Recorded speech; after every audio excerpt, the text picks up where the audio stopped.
At the early screening of the breathlessly awaited Blade Runner 2049, a publicist tasked the assembled press on behalf of the director, Denis Villeneuve, to reveal nothing about the plot, so that audiences could be surprised in the same way we were about to be.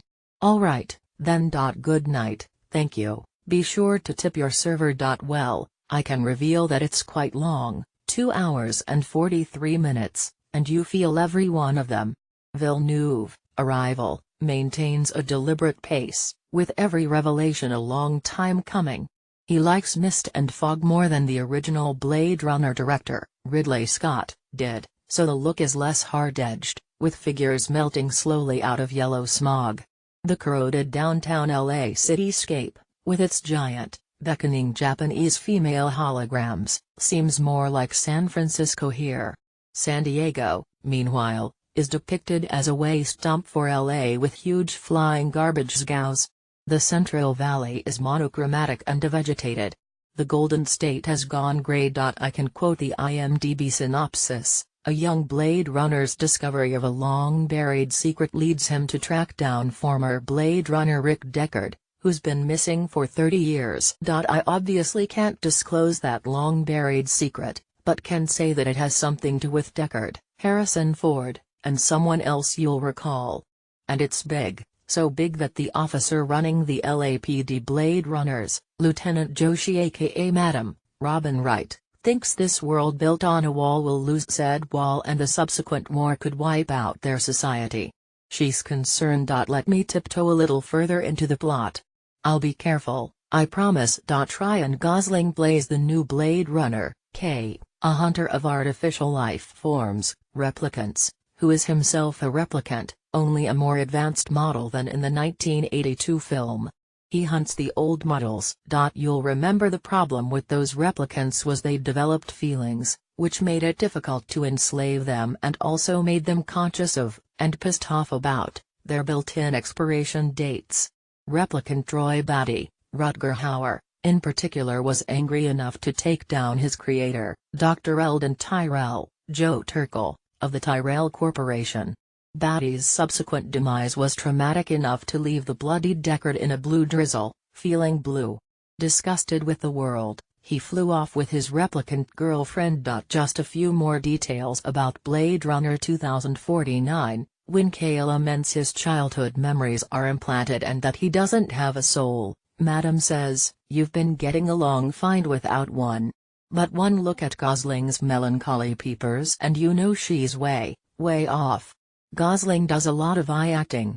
He can make his orbs look soft and moist and innocent, and he can make them smile. If Kay doesn't have a soul, he certainly has the accoutrements of one. In his apartment, he plays Sinatra's A Summer Wind while his holographic girlfriend, Joy, Ana de Armas, leans on him, reading Nabokov. They have deeper conversations than most married couples I know. Jared Leto is in the film and he's even more repellent than as the Joker. That's not necessarily an insult. I mean, it is from my perspective, but Leto's nature is to want to make audiences uncomfortable, at which he's a roaring success. He plays the new and much crueler Tyrell figure, Niander Wallace, who has ragged holes instead of eyes. He longs to know the secret of the aforementioned secret and turns to his glamorous female replicant aide, Love, Sylvia Hooks, who's good with a knife and lethal with her hands. It's permissible to answer the question, does Blade Runner 2049 have any more connection to the paranoid visionary Philip K. Dick and his novel, Do Androids Dream of Electric Sheep? Than Blade Runner? A bit. It's a little less noir, a little more philosophical. Dick didn't think Blade Runner was very Dickian. He didn't live to see the movie, he died of a stroke at 53 in 1982. But he got hold of the script after Ridley Scott said in an interview that he'd found the novel too difficult to read.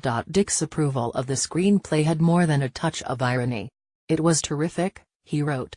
It bore no relation to the book. Oddly, in some ways it was better. What my story will become is one titanic lurid collision of androids being blown up, androids killing humans, general confusion and murder, all very exciting to watch. Makes my book seem dull by comparison. He added, as a writer, Though, I'd like to see some of my ideas, not just special effects of my ideas, used. I think Dick would have liked the character in Blade Runner 2049 whose origins are, indeed, in his ideas.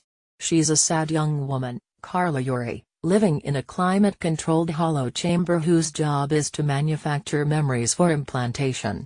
Kate travels to see her to determine if one particularly nagging orphanage memory of his is real or comes from her head. I can't reveal the answer, but the scene slots neatly into Dick's conviction that Omar Moore,